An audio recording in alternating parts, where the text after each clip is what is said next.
Kalau gua nanya kalian semua, kira-kira genre anime favorit kalian itu apa sih? Adakah dari kalian yang menjawabnya dengan slice of life? Jika kalian menjawabnya dengan slice of life, kemungkinan usia kalian yang menyukai genre ini sekitar 18 tahun ke atas atau mungkin sekitar 20 tahunan. Dan kalau misalkan tebakan gua itu benar, tebakan gua tadi hanya berdasarkan pengalaman pribadi gua, mengingat umur gua sekarang yang udah berkepala dua. Dan di video kali ini, gue mau coba ngebagiin kenapa gue bisa suka sama genre anime ini. Ya, lebih berdasarkan dari pengalaman gue pribadi sih. Well, if you want to know more, let's discuss with me.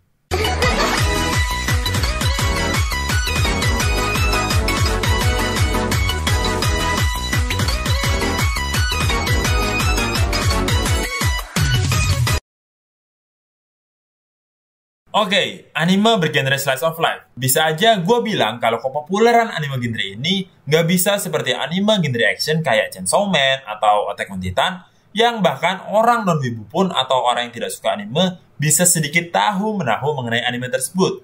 Akan tetapi, bukan berarti genre slice of life sepi dari peminat. Peminat dari genre slice of life dapat dibilang banyak, dan genre slice of life tetap merupakan genre anime yang menarik. Bagi mereka yang berada di bangku SMP, mungkin aja akan mengatakan hal seperti ini sih. Anime slice of life, emang menariknya di mana? Orang gitu-gitu aja. Akan beda kayak Attack on Titan dengan aksi gelutnya yang sangat ditunggu-tunggu, serta beberapa epic moment lainnya. Ya, mungkin ada orang yang benar-benar mengatakan itu, akan tapi juga tidak mengatakan hal tersebut. Akan tetapi, gua adalah orang yang pernah mengatakan hal tersebut, di mana kalimat tersebut terucapkan oleh mulut gue saat gue masih di bangku SMP. Dimana zaman itu gue masih suka-sukanya banget sama anime action kayak Sword Art Online atau Tokyo Ghoul. Ya, tapi mau gimana lagi? Seiring berjalannya waktu, gue jadi kemakan omongan gue sendiri. Dimana sekarang gue demen lihat anime slice of life. Dan alasan yang paling jelas buat ngedorong gue suka genre ini adalah faktor usia.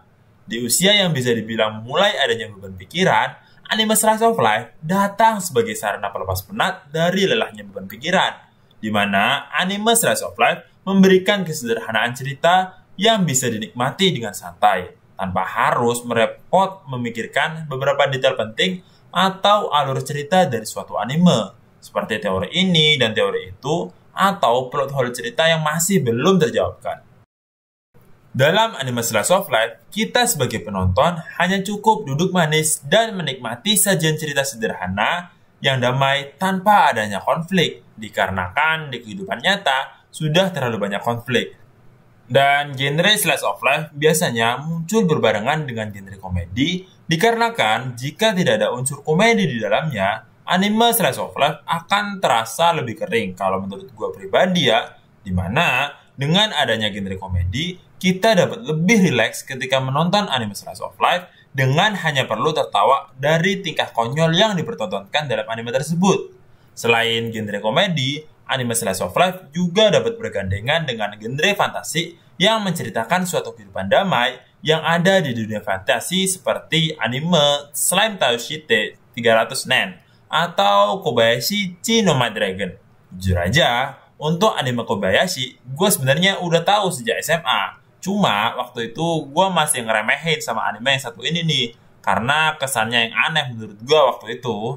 Dan akhirnya gue baru nonton anime ini ketika gue masuk kuliah. Setelah gue nonton Kobayashi no My Dragon, gue akhirnya baru sadar betapa bagusnya anime ini. Dari cerita yang diberikan hingga kualitas animasi yang dibuat. Wow, Sasuga KyoAni selaku studio yang menggarap anime ini. Bicara soal KyoAni Studio nih, dilansir dari Kicker.com, studio ini dapat dibilang sebagai studio yang mengeluarkan performa terbaik ketika mereka mengerjakan suatu adaptasi anime slice of life. Anime karya adaptasi KyoAni Studio selalu setia terhadap materi manganya, konsisten dalam hal kualitas, dan sukses secara komersial. Untuk pembahasan lebih lengkap mengenai studio KyoAni, mungkin akan gue bahas di kesempatan lain kali, karena kalau gue ceritain sekarang, kemungkinan bisa lebih panjang lagi nih.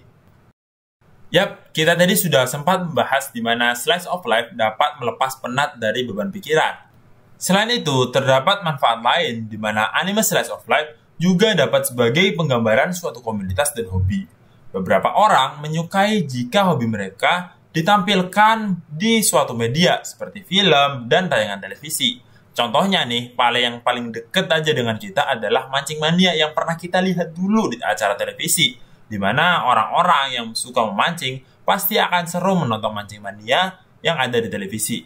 Dan jika dalam anime, kita bisa melihat Eurocamp sebagai suatu penayangan hobi atau komunitas camping layaknya Mancing Mania, di mana pasti ada keselarasan seperti candaan atau jokes komunitas yang diambil sebagai referensi untuk anime tersebut. Dengan melihat hal tersebut, sebagai orang yang pernah melakukan, kita akhirnya dapat menertawakan kembali perilaku konyol yang mungkin aja pernah kita lakukan saat melihat anime tersebut. Dan bagaimana dengan orang-orang yang tidak memiliki hobi tersebut? Orang-orang yang tidak memiliki hobi tersebut terkadang penasaran akan aktivitas yang ada dalam hobi tersebut. Oleh karena itu, mereka yang meskipun tidak memiliki hobi yang terkait, tetap akan ikut menonton agar rasa penasaran mereka terjawab. Kalau ada yang bilang anime slice of life kurang seru, ya gue cuma bisa ngeiyain aja sih, karena ada benarnya juga. Dan tentunya pendapat orang-orang akan selalu berbeda. Dikarenakan dalam anime slice of life, bukan keseruan menegangkan yang kita cari, akan tetapi seru ketika kita dapat tertawa lepas dan terkagum akan visual yang diberikan, di mana hal tersebut dapat merefresh pikiran kita dari beban pikiran yang ada di dunia nyata. Buat kalian yang belum tertarik anime slice of life, kemungkinan seiring berjalannya waktu, mungkin kalian dapat tertarik dengan anime ini. Dan buat kalian yang menjadi tertarik dengan anime genre slice of life gara-gara nonton video gue bisa ngesaranin kalian buat nyoba nonton anime karya studio Ani, kayak Kobayashi Chino My Dragon atau Chunibyo Demokoi Gashitai. Well, mungkin itu aja dari gua. Bakuna video mite kure de arigato. See you, ja mata ne.